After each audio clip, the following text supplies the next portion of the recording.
वहीं बड़ी खबर यह भी है कि पश्चिम बंगाल में ममता सरकार के घोटालों की जांच तेज हो चुकी है। अब ममता बनर्जी के करीबी एक एडवर्टाइजिंग एजेंसी पर घोटाले का आरोप लगा है। पश्चिम बंगाल के मुख्यमंत्री शुभेंदु अधिकारी ने करीब 635 करोड़ के एड घोटाले की जांच के आदेश दिए हैं और इस मामले को जांच के लिए प्रवर्तन निदेशालय को भी सौंपा जा सकता है। यह भी अहम है, ये बड़ी खबर।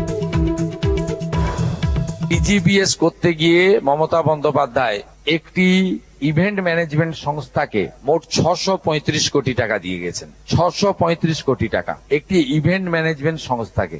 এরও তদন্ত হবে। তদন্ত শুধু নয়, মামলা আমরা করব এবং প্রয়োজন হলে মানি লন্ডারিং যারা ইনভেস্টিগেট করে তাকেই হ্যান্ডওভার করব।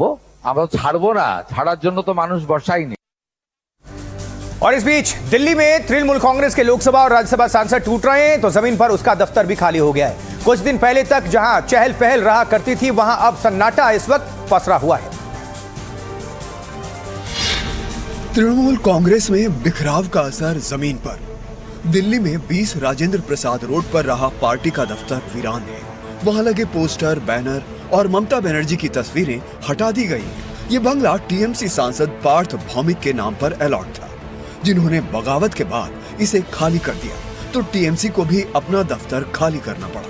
राजेंद्र प्रसाद रोड का ये जो बंगला आप देख रहे हैं, ये पार्थ भौमिक जो टीएमसी के सांसद हैं उनका बंगला हुआ करता था और यहाँ पर टीएमसी का दफ्तर था। आप देखिए कि टीएमसी के यहाँ पर बड़े बड़े पोस्टर लगे हुए थे, लेकिन पोस्टर को पूरी तरीके से उखाड़ दिया गया और यहाँ पर जो नेम प्लेट है ये भी आप देख सकते हैं कि पूरी तरीके से उखड़ी हुई है। वो इसलिए उखड़ी हुई है क्योंकि जो पार्थ भौमिक हैं वो उन्होंने इस बंगले को खाली कर दिया। इस बीच तृणमूल कांग्रेस के बागी गुट ने लोकसभा स्पीकर को चिट्ठी लिखकर सदन में अलग बैठने की व्यवस्था की मांग की है। कहा है कि उनकी पहचान ममता की टीएमसी से अलग है और वो एनडीए को समर्थन देंगे। चिट्ठी में 28 में से 19 सांसदों यानी 2/3 के दस्तखत हैं। अब गेंद स्पीकर के पाले में है। सोमवार को बागी सांसद स्पीकर से मिलेंगे। और इस बीच टीएमसी महासचिव अभिषेक बनर्जी को सीआईडी ने 14 जून को फिर से पूछताछ के लिए तलब किया है, बुलाया है। फर्जी हस्ताक्षर केस में सीआईडी उनके जवाबों से संतुष्ट नहीं है। उधर टीएमसी के बागी सोमवार को स्पीकर ओम बिरला से मिलने जा रहे हैं, लेकिन उससे पहले उनकी बंगाल के मुख्यमंत्री शुभेंदु अधिकारी से मिलने की संभावना है।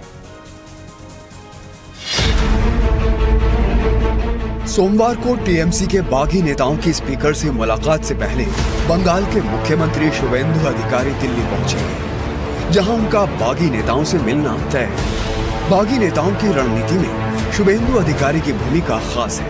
पीएम अभी बंगाल का डेवलपमेंट के लिए जितना सोचता है वो बहुत ज़्यादा पता है, हमारा मन में खूब पसंद हुआ, इसलिए बंगाल के डेवलपमेंट के लिए उनका साथ हमको देना पड़ेगा। बागी नेताओं की एक बड़ी नाराजगी अभिषेक बनर्जी के कामकाज के तरीके से है।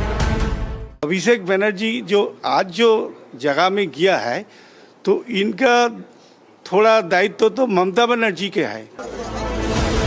इस बीच टीएमसी महासचिव अभिषेक बनर्जी से कल कोलकाता में सीआईडी ने करीब 6 घंटे पूछताछ की।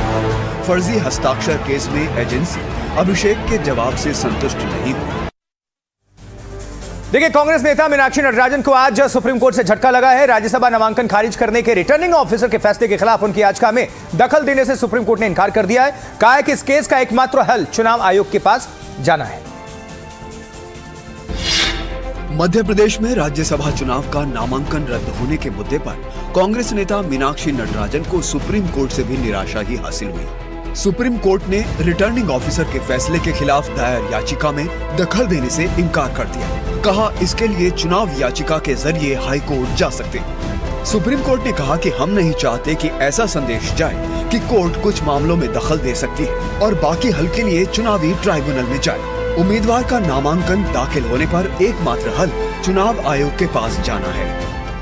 सुप्रीम कोर्ट से झटका लगा, मैम क्या निराशा है? कोई निराशा नहीं है और कोई झटका नहीं है। लोकतंत्र के साथ जो हो रहा है वो सबके सामने खुलकर आया है। मैं माननीय उच्चतम न्यायालय के निर्णय पर आज कोई टिप्पणी नहीं करूंगी क्योंकि वो संवैधानिक गरिमा के लिए उचित नहीं है, लेकिन चुनाव आयोग कॉम्प्रोमाइज्ड है, ये हम सब जानते हैं।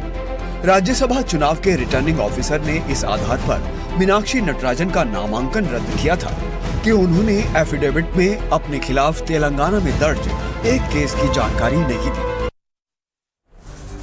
देखिए, नामांकन को लेकर सुप्रीम कोर्ट के फैसले के बाद कांग्रेस नेता मल्लिकार्जुन खड़गे ने मोदी सरकार पर निशाना साधा है। उधर इस मुद्दे पर मध्य प्रदेश की राजधानी भोपाल से लेकर दिल्ली तक विरोध तेज है। इसी कड़ी में जंतर मंतर पर आज कांग्रेस नेताओं ने सत्याग्रह किया और प्रदर्शन के दौरान हालात ऐसे बने कि कांग्रेस और पुलिस आमने सामने आ गई। मीनाक्षी नटराजन के नामांकन के मुद्दे पर एक ओर सुप्रीम कोर्ट में बहस चल रही थी, दूसरी ओर दिल्ली के जंतर मंतर पर कांग्रेस नेताओं का सत्याग्रह जारी था।